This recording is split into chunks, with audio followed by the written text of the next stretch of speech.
ओम शांति। 13 नवंबर 2024 के बाबा के मधुर महावाक्य।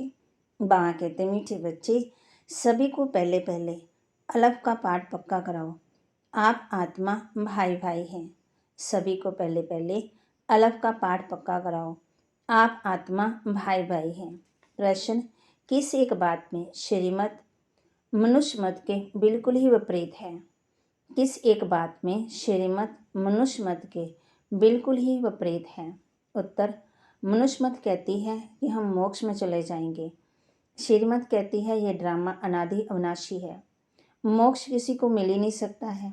बल कोई कहे ये पाठ बजाना हमको पसंद नहीं है, परंतु इसमें कुछ भी कर नहीं सकते हैं। पाठ बजाने आना ही है। श्रीमत ही तुम्हें श्रेष्ठ बनाती है, मनुष्य मत तो अनेक प्रकार की हैं। ओम शांति।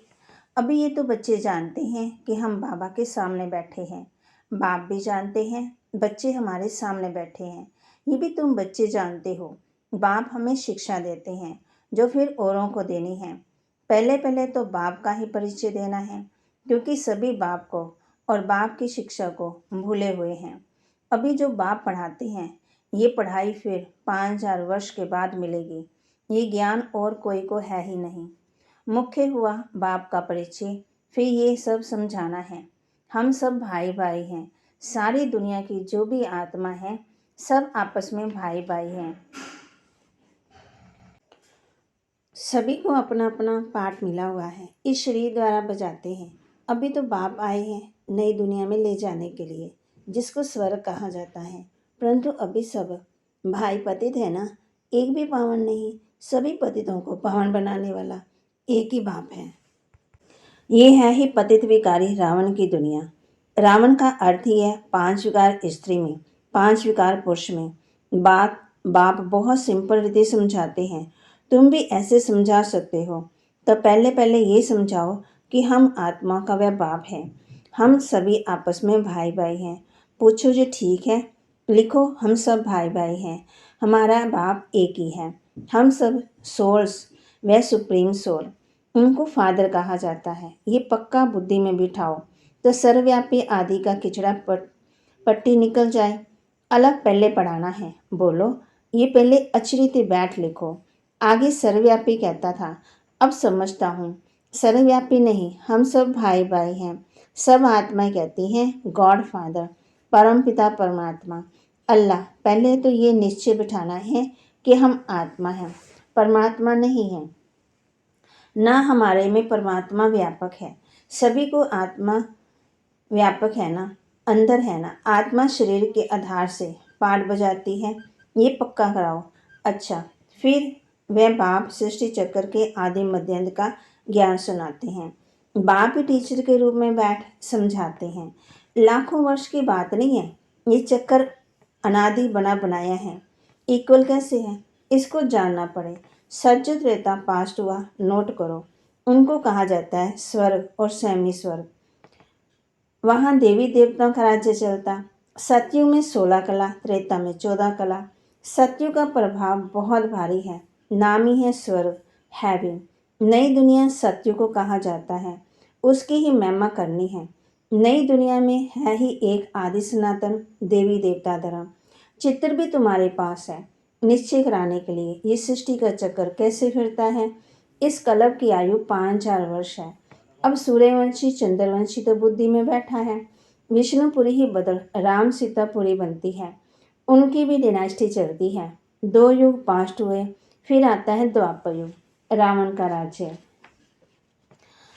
बाबा कहते, देखना वार मार्ग में चले जाते तो विकार का सिस्टम बन जाता है। सज्ज त्रेता में सभी निर्विकारी रहते हैं।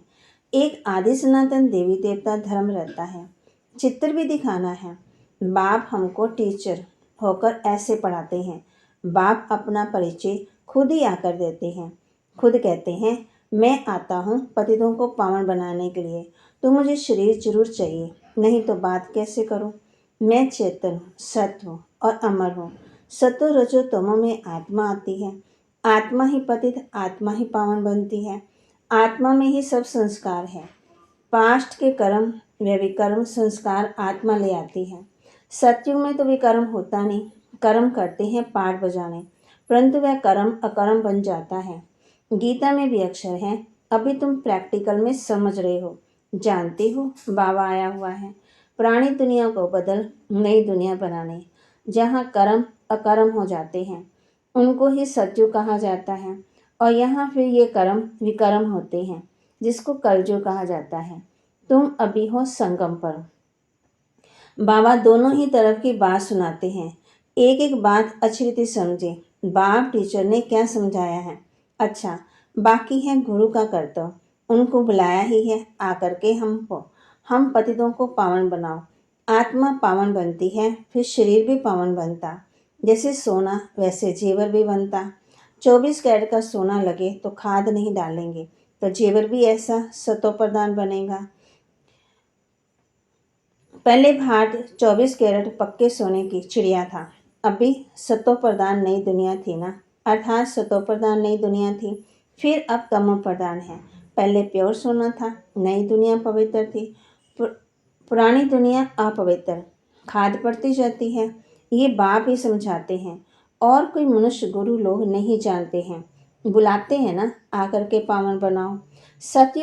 सतगुरु का काम है वानप्रस्थ अवस्था में मनुष्यों को गृहस्थ भार से किनारा किनारा। ये सारी नॉलेज ड्रामा अनुसार बाप ही आकर देते हैं। वह है मनुष्य सृष्टि का बीज रूप, वही सारे वृक्ष की नॉलेज समझाते हैं। शिव बाबा का नाम सदा शिव ही है। बाकी आत्मा सब आती हैं पाठ बजाने, तो भिन्न भिन्न नाम रखती हैं, बाप को बुलाते हैं, परंतु उन्हें जानते नहीं वह कैसे भाग्यशाली रथ में आते हैं तुमको पावन दुनिया में ले जाने। तो बाप समझाते हैं, मैं उनके तन में आता हूँ जो बहुत जन्मों के अंत में है। पूरा 84 जन्म लेते राजाओं का राजा बनाने के लिए इस भाग्यशाली रथ में प्रवेश करना है। पहले नंबर में है श्री कृष्ण, वह है नई दुनिया का मालिक। फिर वही नीचे उतरते हैं, सूर्यवंशी, चंद्रवंशी, फिर वैश्य, फिर शूद्रवंशी, फिर ब्रह्मवंशी बनते। बाप कहते हैं, गोल्डन से सिल्वर, फिर तुम आयरन एज में गोल्डन बन जाते हो। बाप कहते, मुझ एक अपने बाप को याद करो जिसमें मैंने प्रवेश किया है। इनकी आत्मा में जरा भी ये नॉलेज नहीं थी, इनमें मैं प्रवेश करता हूँ, इसलिए इनको भाग्यशाली रथ कहा जाता है। खुद कहते हैं, मैं इनके बहुत जन्मों के अंत में आता हूँ। गीता में अक्षर एक्यूरेट है। गीता को ही सर्वशास्त्रमय शिरोमणि कहा जाता है। इस संगम युग पर ही बाप आकर के ब्राह्मण कुल और देवी देवता कुल की स्थापना करते हैं। औरों का तो सबको मालूम है ही, इनका कोई को पता ही नहीं है। बहुत जन्मों के अंत में अर्थात संगम युग पर बाप आते हैं। बाप कहते हैं, मैं बीज रूप हूँ।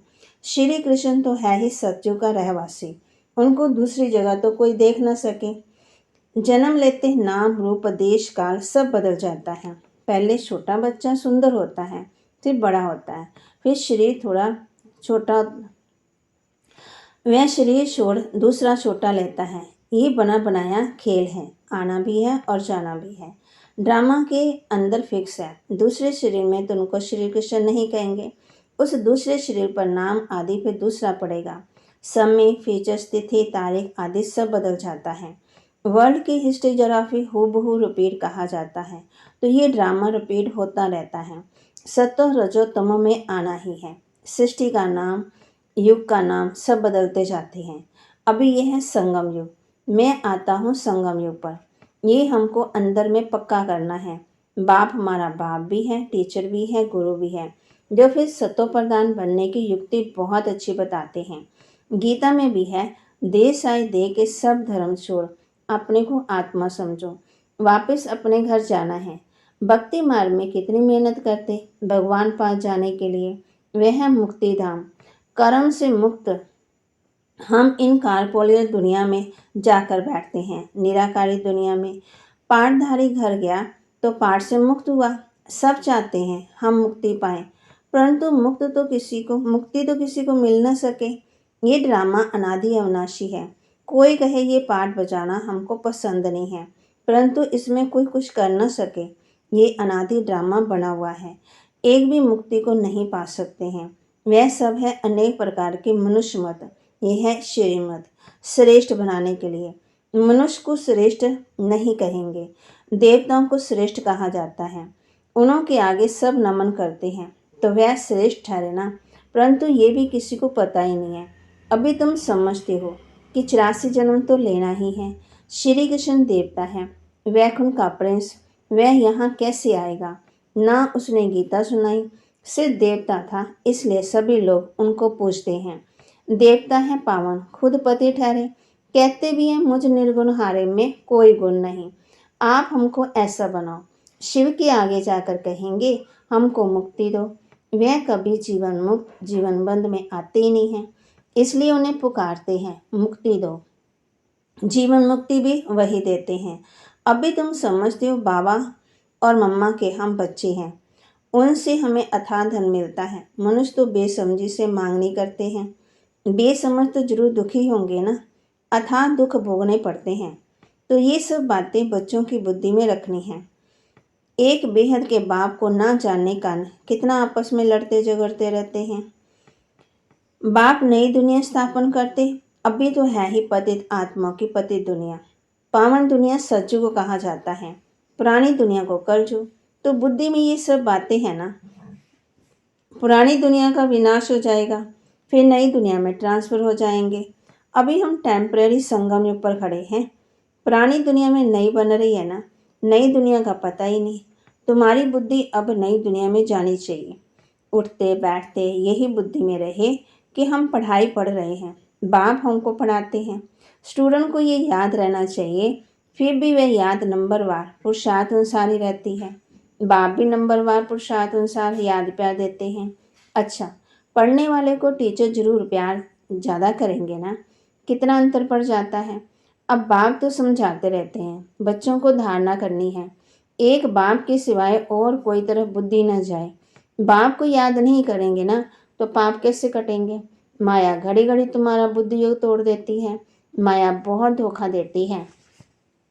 बाबा मिसाल देते हैं, भक्ति मार्ग में हम लक्ष्मी की बहुत पूजा करते थे। चित्र देखा लक्ष्मी के पांव दबा रहे हैं तो उसमें मुक्त कर दिया। उनकी याद में बैठते, जब बुद्धि इधर उधर जाती तो अपने को थप्पड़ मारते थे। बुद्धि और तरफ क्यों जाती है?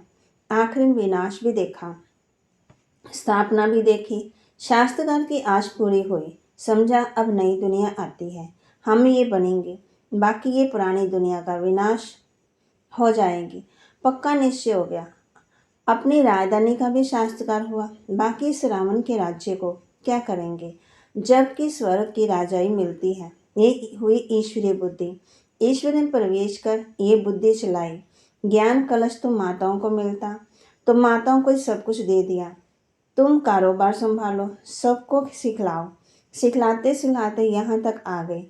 एक दो को सुनाते सुनाते देखो अब कितने हो गए हैं। आत्मा पवित्र होती जाती है, फिर आत्मा को पवित्र शरीर भी पवित्र चाहिए। समझती भी है, फिर भी माया भुला देती है। तुम कहते हो 7 रोज पढ़ो, तो कहते हैं कल आएंगे।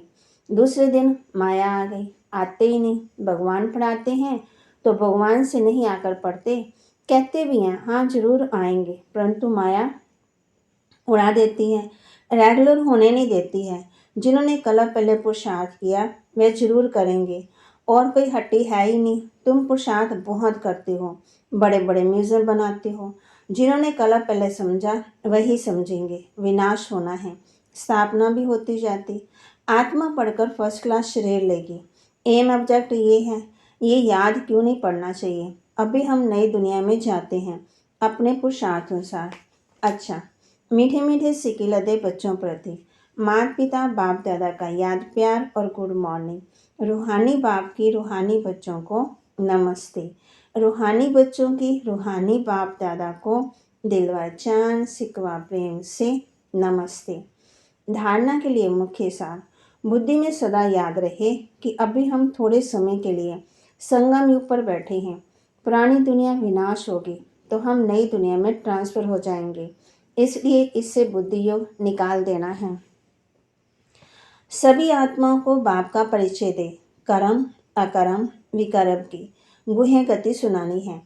पहले अलग का पाठ पक्का कराना है। वरदान, श्रेष्ठ प्राप्तियों के प्रत्यक्ष फल द्वारा सदा खुशहाल रहने वाले एवर हेल्दी भव।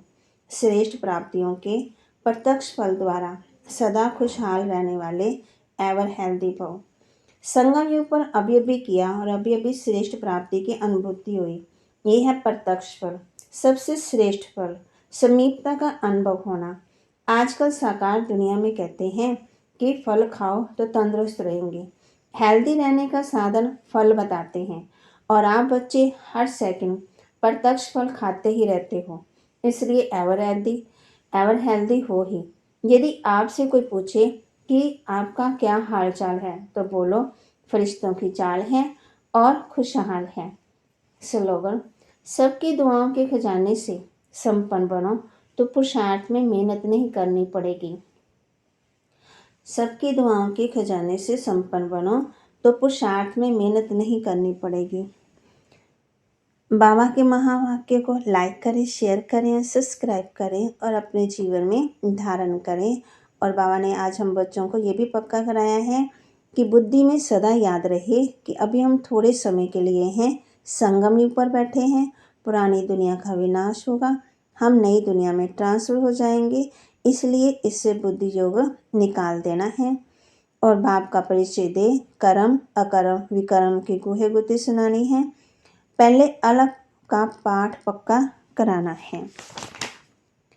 सभी को पहले अलग का पाठ पक्का कराओ। हम आत्मा भाई भाई हैं। ओम शांति।